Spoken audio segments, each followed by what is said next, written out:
ফুল। আজ নাকি আষাঢ়ের প্রথম দিন। হাজারো মাইল দূর থেকে আমি শুধু তোমার ফোটবার আগমনী বার্তা পাই। ঘন ঘোর বর্ষায় কোনো এক প্রেমিক পুরুষ একগুচ্ছ তোমাকে হাতে নিয়ে ভিজতে ভিজতে তার প্রেমিকার দুয়ারে যায়। আহা, ভাবতেই মনটা পুরাতন কোন আবেগে হারিয়ে গেল। বাংলার ললনারা কি আজও অপেক্ষায় থাকে প্রিয়তমের হাত থেকে ভালোবাসায় জড়ানো তোমাকে পেতে? হয়তো করে, অথবা দুরন্ত গতিতে এগিয়ে যাওয়া পৃথিবীর মতো বাংলার ললনারাও এগিয়ে গেছে মননে, মস্তিষ্কে।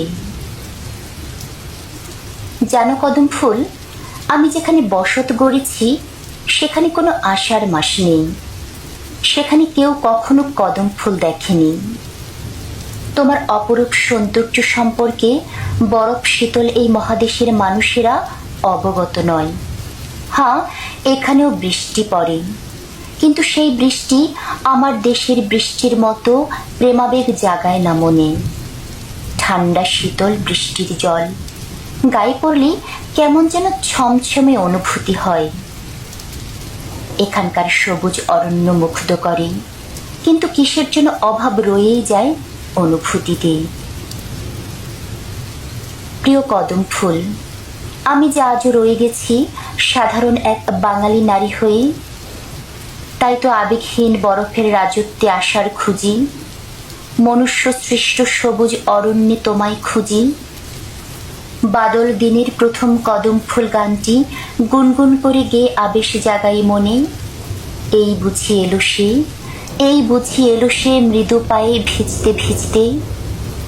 ঠোঁটের কোণে চেনা সেই হাসি, দুহাত পেছনে রেখে সামনে এসে দাঁড়াবে। আমি অবাক পুলকিত নয়নে তাকাতেই হাত দুটি সামনে বাড়িয়ে ধরবে আমার পানে। একগুচ্ছ কদম ফুল আমায় জানায় যেন ভালোবাসার স্বর্গীয় বার্তা।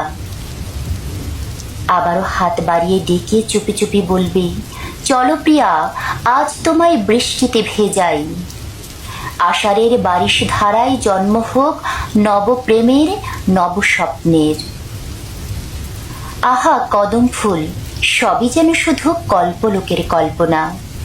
তুমি আছো, তুমি আছো শুধু আমার অনুভূতিতে, আছো আমার অস্পর্শের স্পর্শে। ইতি কোনো এক দূর পরবাসিনী। ফাগুন এলেই একটি পাখি ডাকে, থেকে থেকেই ডাকে। তাকে তোমরা কোকিল বলবে? বলো। আমি যে তার নাম রেখেছি আশা, নাম দিয়েছি ভাষা। কত নামেই তাকে ডাকি, মেটে না পিপাসা। ফাগুন আনে ফুলের তোড়া, কখনো প্রতিবাদ। ফাগুন যেন পাগলা ঘোড়া, মানতে চায় না বাঁধ। ফাগুন এলে অলি এসে জোটে, কলিরা পায় লোটে। তাকে তোমরা শহীদ মিনার বলো? আমি যে তার নাম রেখেছি ফেরা, নিজের ঘরে ফেরা। ঘর থেকে যে পথে ওড়ে তেমন বিহঙ্গেরা। ফাগুন যেন ফুফুর আরশি, দেখি নিজের মুখ। ফাগুন শেখায় শুধরে লও হে জীবনের ভুল চুক। ফাগুন এলে একটি পাখি শাখে, থেকে থেকেই ডাকে। কোকিল বলবে তাকে? বলো। ফাগুন এলে অলি এসে জোটে, কলিরা পায় লোটে। বলবে তাকে শহীদ মিনার, বলো। তো আমরা সারাদিন কদম ফুল নিয়ে অনেক দুষ্টুমি করলাম, অনেক মজা করলাম। তারপরে এই যে ওরা আমাকে ফুল দিয়ে ঢিলাইতেছে, আমার অনেক বেশি আনন্দ লাগতেছে। আর এই দেখেন আমার ছোট্ট বাবুটা, সেও ওদের সাথে সাথে তাল মিলাইছে আমারে ফুল দিয়ে ডিল্লা মারবো। আর এই গাছটা আমার অনেক স্মৃতি জড়ে আছে এই গাছটার মধ্যে। যখন আমরা ছোট ছিলাম এই গাছটার মধ্যে আমরা অনেক খেলতাম, গাছের মধ্যে অনেক বেশি উঠতাম। এখন বড় হয়ে গেছি তো তাই তেমন একটা ওঠা হয় না, তবে আমি যখন বাড়িতে যাই এই গাছটাতে এখনও উঠি। আর এই গাছটা এখনও কাটা হয়নি, এই জন্য অনেক বেশি ভালো লাগে। আর আমার ছোট্ট বাবুটা আমাকে একটু আদর করে দিল, তো তাকে একটু গাছে উঠাইলাম, সে ভয় পায়। তো তারপরে এই যে আমার নানির বাড়ি ওই রাস্তা দিয়ে যায়, আর এই পাশের রাস্তা দিয়ে হচ্ছে আমাদের বাড়ি। তো এখন আমরা বাড়ির উদ্দেশ্যে রওনা দিলাম, সবার হাতে কদম ফুল। আমার কদম ফুল অনেক বেশি ভালো লাগে, আর আমার হাতে অনেকগুলা কদম ফুল, বাসায় নিয়ে এগুলা দিয়ে আবার আমরা খেলাধুলা করব সবাই মিলে, তাই অনেকগুলো নিয়ে নিলাম।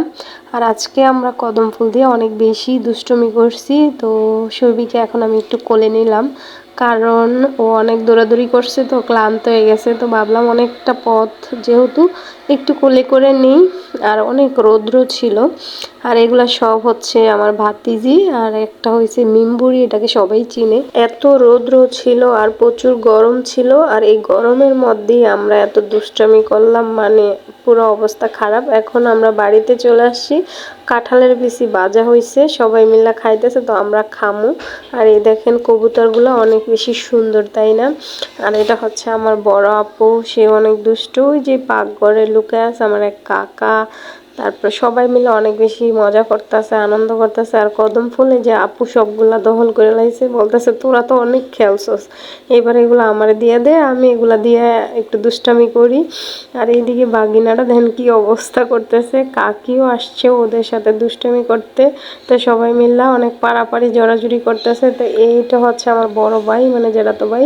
তো সবাই ভালো থাকবেন, আমাদের জন্য দোয়া করবেন, আর সব সময় এরকম হাসি খুশি দিন কাটাতে চাই। আল্লাহ হাফেজ।